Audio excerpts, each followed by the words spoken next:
जय Hind friends. पॉलिटिका NCERT सार संग्रह पॉलिटिका लेक्चर 2 का भाग बी है। ये बीच में इंटरप्ट हो गया था थोड़ा, इसलिए फिर से इसको स्टार्ट करना पड़ रहा है। तो आगे देखते हैं। सर्वोच्च न्यायालय के न्यायाधीश को उसके पद से हटाने का अधिकार किसे प्राप्त है? राष्ट्रपति को। भारतीय संविधान का अनुच्छेद 143 राष्ट्रपति को उच्चतम न्यायालय से परामर्श कंसल्ट करने की शक्ति प्रदान करता है। राष्ट्रपति लोकसभा को कब भंग कर सकते हैं? केंद्रीय मंत्रिमंडल की अनुशंसा पर। लोकसभा और राज्यसभा का संयुक्त अधिवेशन किसके द्वारा आहूत किया जाता है? तो राष्ट्रपति के द्वारा। भारत के राष्ट्रपति ने किससे एकमात्र मामले में जेबी वीटो यानी पॉकेट वीटो की शक्ति का प्रयोग किया था? भारत डाकघर संशोधन विधेयक 1986। कब? 1986 भारत डाकघर संशोधन विधेयक जेबी वीटो का प्रयोग किया था। भारत का राष्ट्रपति संसद के दोनों सदनों की चर्चा में भाग नहीं ले सकता है। किसी भौगोलिक क्षेत्र को अनुसूचित क्षेत्र घोषित करने का संवैधानिक अधिकार किसे प्राप्त है? राष्ट्रपति को। राष्ट्रपति द्वारा नियुक्त अधिकारी प्रधानमंत्री एवं केंद्रीय मंत्री, राज्यों के राज्यपाल, वित्त आयोग व राजभाषा आयोग के अध्यक्ष एवं सदस्य, उच्चतम न्यायालय और उच्च न्यायालय के न्यायाधीश, भारत के महान्यायवादी तथा नियंत्रक एवं महालेखा परीक्षक, संघ लोक सेवा आयोग के अध्यक्ष एवं सदस्य, मुख्य निर्वाचन आयुक्त एवं अन्य निर्वाचन आयुक्त, राष्ट्रीय मानवाधिकार आयोग के अध्यक्ष एवं सदस्य, अनुसूचित जाति व अनुसूचित जनजाति आयोग के अध्यक्ष एवं सदस्य, संघ राज्य क्षेत्र के राज्यपाल अथवा प्रशासक, दिल्ली व पुडुचेरी के मुख्यमंत्री। वर्तमान में राष्ट्रपति का मासिक वेतन कितना है? तो 5 लाख रुपया है। यदि भारत के राष्ट्रपति का पद रिक्त हो जाए और कोई उपराष्ट्रपति भी न हो, तब कार्यवाहक राष्ट्रपति कौन होगा? तो सर्वोच्च न्यायालय का मुख्य न्यायाधीश। वह राष्ट्र का प्रतिनिधित्व करता है परंतु राष्ट्र का नेतृत्व नहीं करता। यह उक्ति किस पर लागू होती है? तो भारत के राष्ट्रपति पर। भारत के राष्ट्रपतियों में से कौन बिहार का राज्यपाल रह चुका था? तो डॉक्टर जाकिर हुसैन और रामनाथ कोविंद दोनों बिहार के राज्यपाल रह चुके थे। राष्ट्रपति के प्रसाद पर्यंत पद धारण करने वाले पदाधिकारी, संघ के मंत्री यूनियन मिनिस्टर, राज्य के राज्यपाल, भारत के महान्यायवादी अटॉर्नी जनरल ऑफ इंडिया आदि। एक विधेयक जो संसद में प्रस्तुत किया जाता है वह किस प्रक्रिया के बाद अधिनियम बनता है? तो राष्ट्रपति के हस्ताक्षर के बाद।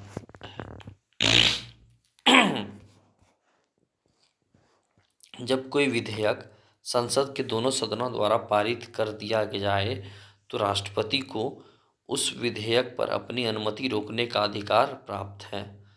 जब कोई विधेयक संसद के दोनों सदनों द्वारा पारित कर दिया जाए तो राष्ट्रपति को उस विधेयक पर अपनी अनुमति रोकने का अधिकार प्राप्त है। निर्विरोध रूप से चुने गए भारत के प्रथम राष्ट्रपति कौन थे? तो नीलम संजीवा रेड्डी। निर्विरोध रूप से चुने गए भारत के प्रथम राष्ट्रपति नीलम संजीवा रेड्डी। भारत के राष्ट्रपतियों में से किनका संबंध ट्रेड यूनियन आंदोलन से रहा? तो वराहगिरी वेंकटगिरी। वराहगिरी यानी वीवी गिरी, वराहगिरी वेंकटगिरी।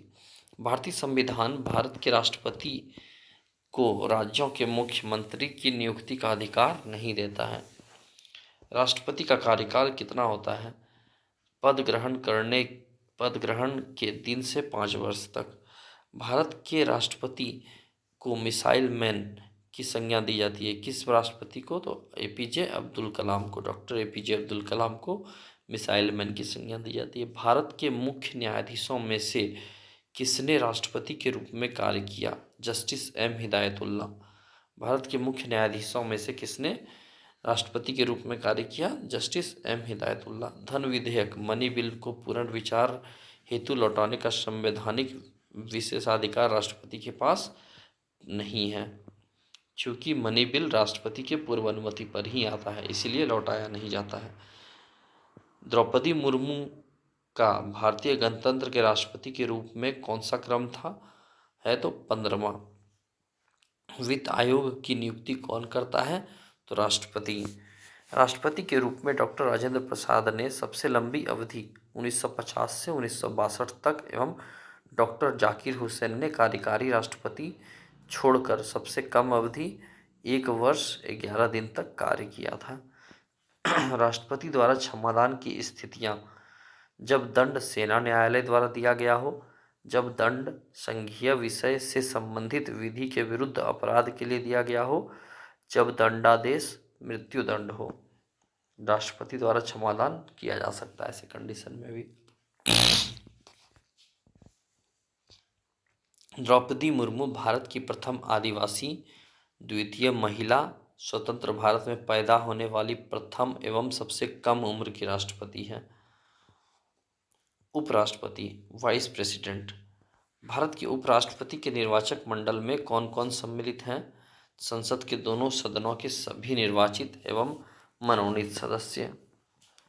भारत के उपराष्ट्रपति को पद से हटाने संबंधी प्रस्ताव संसद के किस सदन में लाया जा सकता है? केवल राज्यसभा में। राष्ट्रपति के निर्वाचन के समान ही उपराष्ट्रपति का निर्वाचन से संबंधित सभी विवादों का समाधान का अधिकार उच्चतम न्यायालय को प्राप्त है तथा उसका निर्णय अंतिम होता है। राज्यसभा का सभापति कौन होता है? तो उपराष्ट्रपति होता है। उपराष्ट्रपति से संबंधित अनुच्छेद 63 भारत के लिए एक उपराष्ट्रपति का प्रावधान। अनुच्छेद 64 उपराष्ट्रपति का राज्यसभा का पदेन सभापति होना। उपराष्ट्रपति अनुच्छेद 65 उपराष्ट्रपति द्वारा राष्ट्रपति के पद में आकस्मिक रिक्तियां अथवा उसकी अनुपस्थिति में राष्ट्रपति के कर्तव्यों का निर्वहन।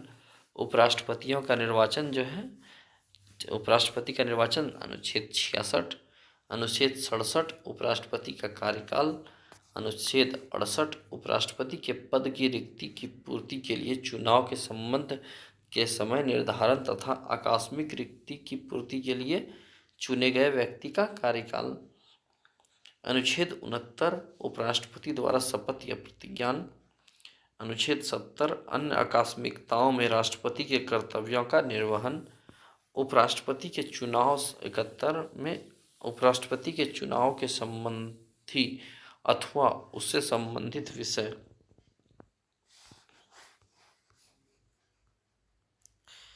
भारत के उपराष्ट्रपति देखते हैं कौन कौन हुए अभी तक। पहले नंबर पे डॉक्टर सर्वपल्ली राधाकृष्णन 1952 से 1962। डॉक्टर जाकिर हुसैन दूसरे नंबर पे 1962 से 1967। तीसरे नंबर पर वीवी गिरी वराहगिरी वेंकटगिरी 1967 से 1969। चौथे नंबर पर श्री गोपाल स्वरूप पाठक 1969 से 1974 तक। बीडी जत्ती 5 नंबर पे 1974 से 1979। 6 नंबर पे न्यायमूर्ति मोहम्मद हिदायतुल्लाह 1979 से 1984। 7 नंबर पर श्री आर वेंकट रमन 1984 से 1987। 8 नंबर पर डॉक्टर शंकर दयाल शर्मा 1987 से 1992। श्री आर के नारायण 1992 से 1997। श्री कृष्णकांत 1997 से 2002। श्री भैरव सिंह शेखावत 2002 से 2007। डॉक्टर हामिद अंसारी 2007 से 2017। डॉक्टर श्री मप्पा वारापू वेंकैया नायडू वेंकैया नायडू 2017 से 2022 तक। 14वें नंबर के जो अभी वर्तमान में जो उपराष्ट्रपति हैं श्री जगदीप धनखड़ जो कि 2022 से अब तक पदासीन है। किस सदन की अध्यक्षता ऐसे व्यक्ति द्वारा की जाती है जो उस सदन का सदस्य नहीं होता है? तो राज्यसभा। राष्ट्रपति की मृत्यु, त्यागपत्र अथवा हटाए जाने की स्थिति में राष्ट्रपति का पदभार कौन सबसे पहले ग्रहण करेगा? उपराष्ट्रपति। भारत में उपराष्ट्रपति के पद से संबंधित प्रावधान अमेरिका के संविधान से लिए गए हैं। राष्ट्रपति या उपराष्ट्रपति किसी के भी निर्वाचन में राज्य अथवा संसद के किसी सदन के सदस्य भाग नहीं लेते हैं। राज्य विधान परिषद के सदस्य किसी में भी भाग नहीं लेते हैं, चाहे राष्ट्रपति का चुनाव हो चाहे उपराष्ट्रपति का चुनाव हो। भारत का राष्ट्रपति अपना त्यागपत्र किसको संबोधित करेगा, संबोधित करके देता है? तो उपराष्ट्रपति को। राष्ट्रपति तथा उपराष्ट्रपति पद की तुलना। तो राष्ट्रपति और उपराष्ट्रपति दोनों देखते हैं। राष्ट्रपति लोकसभा सदस्य बनने की योग्यता रखता हो, उपराष्ट्रपति राज्यसभा सदस्य बनने की योग्यता रखता हो। राष्ट्रपति के निर्वाचक मंडल में सांसद के दोनों सदनों तथा राज्य विधानसभाओं के निर्वाचित सदस्यों के साथ साथ दिल्ली एवं पुदुचेरी विधानसभा के निर्वाचित सदस्य भी शामिल होते हैं। उपराष्ट्रपति के निर्वाचक मंडल में संसद के दोनों सदनों के सभी सदस्य मनोनीत एवं निर्वाचित शामिल होते हैं। इसमें राज्य के विधानमंडलों के सदस्य सम्मिलित नहीं होते हैं। राष्ट्रपति को पद से हटाए जाने की प्रक्रिया महाभियोग किसी भी सदन में प्रारंभ की जा सकती है।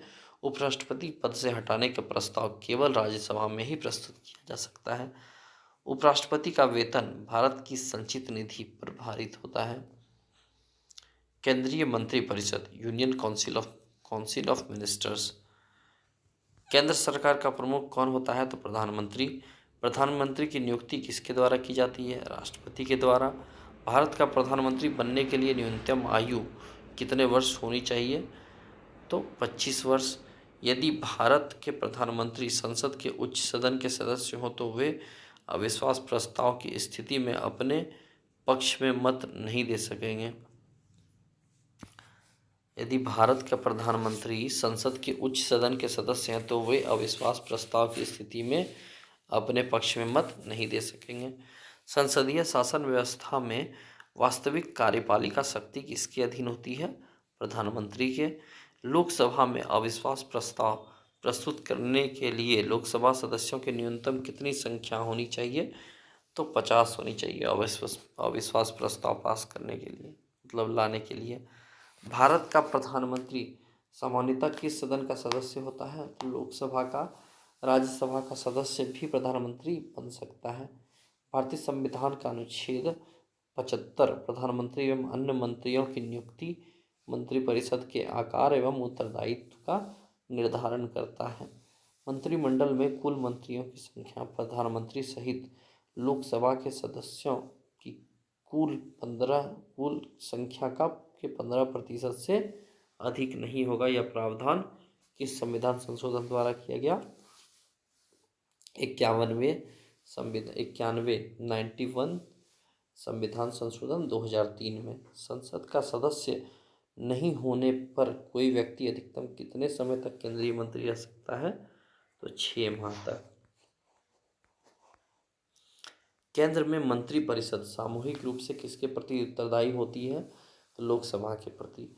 भारत के संविधान के किस अनुच्छेद में यह प्रावधान किया गया है कि प्रत्येक राज्य की कार्यपालिका शक्ति का इस प्रकार प्रयोग किया जाएगा जिससे संघ की कार्यपालिका शक्ति पर कोई प्रतिकूल प्रभाव न पड़े? अनुच्छेद 257। भारत के संविधान के किस अनुच्छेद में यह प्रावधान किया गया है कि प्रत्येक राज्य की कार्यपालिका शक्ति का इस प्रकार प्रयोग किया जाएगा जिससे संघ की कार्यपालिका शक्ति पर कोई प्रतिकूल प्रभाव न पड़े? अनुच्छेद 257। लाभ के पद ऑफिस ऑफ प्रॉफिट का निर्धारण संसद एवं राज्य विधानमंडल द्वारा किया जाता है। भारतीय राजनीतिक व्यवस्था में कार्यपालिका किसके अधीन कार्य करती है? तो विधायिका के। जवाहरलाल नेहरू की कैबिनेट में पहले गृह मंत्री बाद में रक्षा मंत्री कौन बने? कैलाश नाथ काटजू। स्वतंत्र भारत के प्रथम वित्त मंत्री श्री आर के शनमुगम चेट्टी थे। स्वतंत्र भारत के प्रथम वित्त मंत्री श्री आर के शनमुगम चेट्टी थे। भारत के किस प्रधानमंत्री का विदेश में आकस्मिक निधन हुआ? लाल बहादुर शास्त्री। अपने प्रधानमंत्रित्व काल में कौन सा नेता एक बार भी संसद में उपस्थित नहीं हुआ? चौधरी चरण सिंह। अपने प्रधानमंत्रित्व काल में कौन सा नेता एक भी बार संसद में उपस्थित नहीं हुआ? चौधरी चरण सिंह। संविधान के किस अनुच्छेद में मंत्रिमंडल शब्द का प्रयोग किया गया है? अनुच्छेद 352 के 3 में। संविधान के किस अनुच्छेद में मंत्रिमंडल शब्द का प्रयोग किया गया है? अनुच्छेद 352 के 3 में। श्वेत पत्र व्हाइट पेपर भारत से संबंधित आधिकारिक दस्तावेज है। संघीय मंत्रिमंडल का पुनर्गठन किसके प्रतिवेदन पर आधारित था? तो गोपाल स्वामी अयंगर। मंत्रिपरिषद और मंत्रिमंडल में अंतर देखते हैं। मंत्रिपरिषद काउंसिल ऑफ मिनिस्टर और मंत्रिमंडल यानी कैबिनेट। कैबिनेट स्तर के मंत्री राज्य स्तर के मंत्री एवं उपमंत्री मंत्रिपरिषद में आते हैं। इसमें केवल कैबिनेट स्तर के मंत्री ही शामिल होते हैं। मंत्रिपरिषद यह एक सर्व संवैधानिक निकाय है जिसका वर्णन संविधान के अनुच्छेद 74 एवं 75 में किया गया है। मंत्रिमंडल 84वां संविधान संशोधन 1978 द्वारा अनुच्छेद 352 में मंत्रिमंडल शब्द जोड़ा गया जो संविधान के मूल पाठ में नहीं था। सैद्धांतिक रूप से मंत्रिपरिषद को संघ की समस्त कार्यपालिका शक्तियां प्राप्त हैं, परंतु मंत्रिमंडल द्वारा इसके कार्यों का निर्धारण किया जाता है। और मंत्रिमंडल व्यावहारिक रूप से मंत्रिमंडल सदैव मंत्रिपरिषद की शक्तियों का ही प्रयोग करता है और मंत्रियों के कार्य का निर्धारण करता है। मंत्रिमंडल द्वारा लिए गए नीतिगत निर्णयों का क्रियान्वयन मंत्रिपरिषद के द्वारा किया जाता है।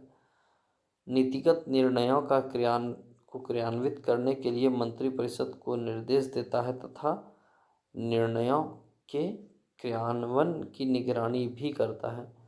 मंत्रिपरिषद काउंसिल ऑफ मिनिस्टर्स सामूहिक रूप से लोकसभा के प्रति उत्तरदायी होती है।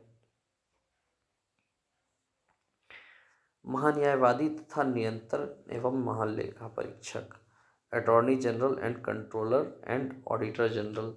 भारत के 3 विधि अधिकारी। भारत का महान्यायवादी attorney general of India, Bharat का महाधिवक्ता solicitor general of India, Bharat के अपर महाधिवक्ता additional solicitor general of India.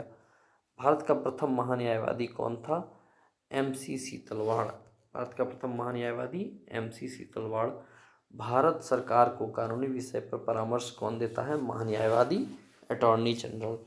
Bharat का सर्वोच्च विधि अधिकारी होता है भारत का महान्यायवादी। भारत का महान्यायवादी किसका विधि सलाहकार होता है? तो भारत सरकार का विधि सलाहकार होता है। राष्ट्रपति द्वारा महान्यायवादी को सौंपे गए कार्य। भारत सरकार से संबंधित मामले को लेकर उच्चतम न्यायालय में भारत सरकार की ओर से पेश होना। संविधान के अनुच्छेद 143 के अंतर्गत राष्ट्रपति की ओर से उच्चतम न्यायालय में भारत सरकार का प्रतिनिधित्व करना। सरकार से संबंधित किसी मामले में उच्च न्यायालय में सुनवाई का अधिकार। अनुच्छेद 76 का 4 के अनुसार महान्यायवादी किसके पश्चात पर्यंत पद धारण करता है? तो राष्ट्रपति के। भारत के महान्यायवादी को संसद के दोनों सदनों में बोलने, कार्यवाहियों में सम्मिलित होने, किसी भी संसदीय कमेटी का सदस्य होने का अधिकार है, परंतु वोट देने का अधिकार नहीं है। सॉलिसिटर जनरल क्या होता है? कौन होता है? महान्यायवादी का अधीनस्थ। सॉलिसिटर जनरल महान्यायवादी का अधीनस्थ होता है। वर्तमान में भारत के महान्यायवादी कौन है? R वेंकट रमनी जो है वर्तमान में महान्यायवादी है। महान्यायवादी का पद संविधान के अनुच्छेद 76 के अंतर्गत एक संवैधानिक पद कॉन्स्टिट्यूशनल पोस्ट है, जबकि महाधिवक्ता का पद संवैधानिक न होकर वैधानिक स्टैट्यूटरी है। भारत के प्रथम नियंत्रक एवं महालेखा परीक्षक कौन थे? V नरहरि राव। भारत के प्रथम नियंत्रक एवं महालेखा परीक्षक V नरहरि राव। राज्य सरकार को कानूनी विषयों पर परामर्श कौन देता है? महाधिवक्ता। संसद की लोक सेवा समिति पब्लिक सर्विस कमेटी की बैठकों में कौन उपस्थित रहता है? भारत का नियंत्रक एवं महालेखा परीक्षक। भारत के नियंत्रक एवं महालेखा परीक्षक CAG के पद का सृजन किसके द्वारा किया गया है? संविधान द्वारा। भारत के नियंत्रक एवं महालेखा परीक्षक का कार्यकाल टेन्योर कितना होता है? 6 वर्ष होता है। सीएजी का 6 वर्ष होता है। भारत का नियंत्रक एवं महालेखा परीक्षक किसका मार्गदर्शक होता है? तो लोक लेखा समिति का। नियंत्रक एवं महालेखा परीक्षक को लोक निधि का मुख्य अभिभावक, chief guardian of public purse कहा जाता है। राज्य एवं केंद्र सरकारों के सभी खर्चों की वित्तीय जांच कौन करता है? नियंत्रक एवं महालेखा परीक्षक। नियंत्रक एवं महालेखा परीक्षक के पेंशन व भत्ते किस पर भारित होते हैं? भारत की संचित निधि पर। भारत के नियंत्रक एवं महालेखा परीक्षक से संबंधित कुछ अनुच्छेद। अनुच्छेद 148 भारत के नियंत्रक एवं महालेखा परीक्षक की नियुक्ति एवं पदमुक्ति। अनुच्छेद 149 नियंत्रक एवं महालेखा परीक्षक के कार्य एवं शक्तियाँ। अनुच्छेद 150 संघ तथा राज्यों के लेखा प्रारूपों के संबंध में राष्ट्रपति किसको सलाह। अनुच्छेद 151 अंकेक्षण प्रतिवेदन रिपोर्ट। नियंत्रक एवं महालेखा परीक्षक अवकाश प्राप्ति के पश्चात कोई भी सरकारी पद धारण नहीं कर सकता है। तो ये चैप्टर 2 ख़त्म हुआ। और अगर आप लोगों को वीडियो पसंद आ रहा हो तो प्लीज़ वीडियो को लाइक करें, चैनल को सब्सक्राइब करें और कुछ कमेंट करना हो तो कमेंट करें। ठीक है, थैंक यू, बाय बाय, जय हिंद फ्रेंड्स।